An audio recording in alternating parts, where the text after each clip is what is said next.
A los mayores y grandes terremotos generalmente les siguen cientos o incluso miles de terremotos más pequeños, llamados réplicas, que ocurren a lo largo y adyacentes a la falla desplazada durante el gran terremoto.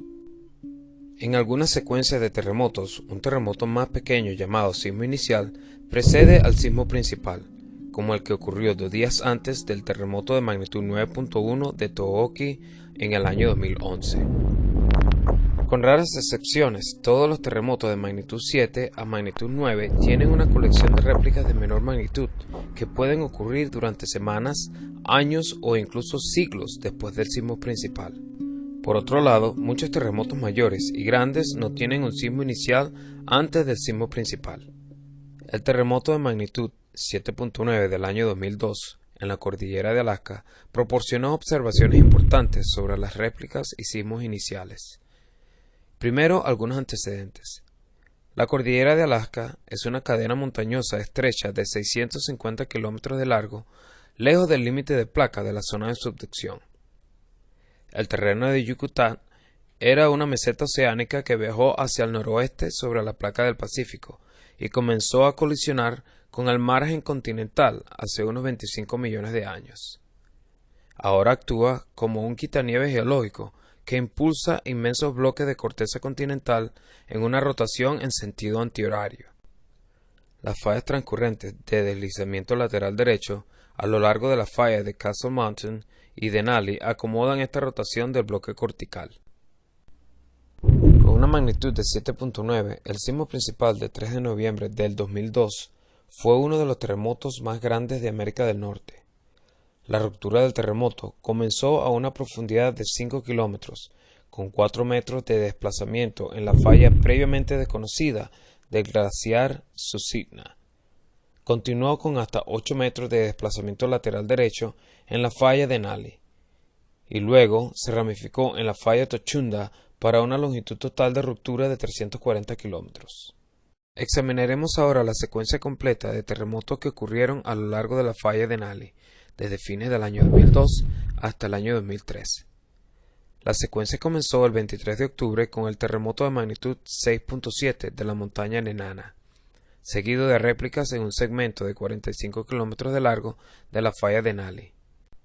El desplazamiento de falla resultante disminuyó el esfuerzo cortante en esa parte de la falla, pero aumentó el estrés en el segmento adyacente al este. El 3 de noviembre se produjo el sismo principal de magnitud 7.9, con el epicentro ubicado a 22 kilómetros al este del epicentro de magnitud 6.7. El terremoto del 23 de octubre ahora se llama sismo inicial, porque desencadenó el sismo principal de magnitud 7.9 11 días después. Sin embargo, no sabíamos que era un terremoto hasta el 3 de noviembre, cuando ocurrió el sismo principal más grande. Ese sismo principal de magnitud 7.9 estaba destinado a ocurrir eventualmente, pero fue acelerado por el cambio en el estrés causado por el sismo inicial. Los sismólogos han analizado innumerables pares de terremotos, sismos iniciales y sismos principales, así como secuencias de terremotos en general. Desafortunadamente, para la predicción de un terremoto, no hay características especiales de un terremoto que nos permitan saber qué es un sismo inicial de un sismo principal más grande que aún está por venir.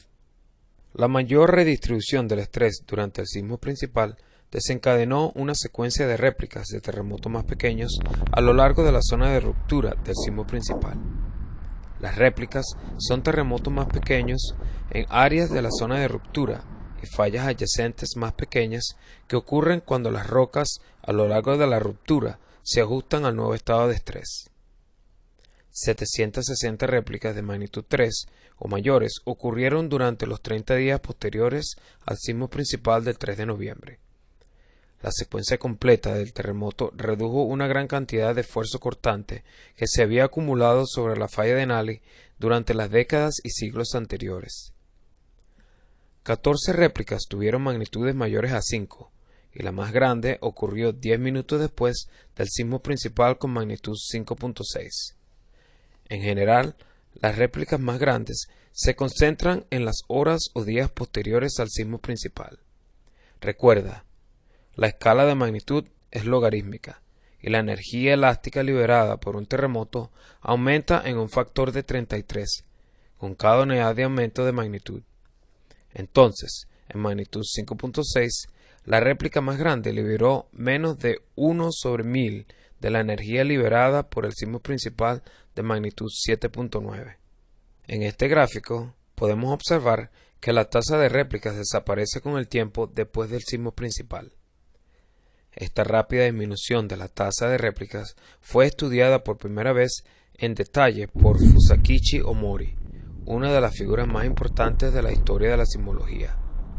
Omori examinó las réplicas del terremoto magnitud 8 de Nobi que ocurrió en el centro de Japón en 1891. El terremoto de Nobi es el terremoto interior más grande registrado instrumentalmente en la historia de Japón.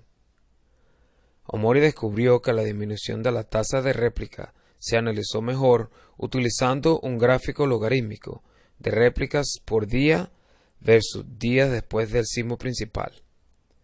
Mostró que la tasa de réplicas de Nobi disminuyó con el tiempo recíproco desde el sismo principal. Esta es una observación general que ahora se conoce como la ley de Omori. El trazado de datos para la secuencia del terremoto de Denali en el año 2002 en un gráfico logarítmico muestra que la disminución de la tasa de réplica sigue la ley de Omori.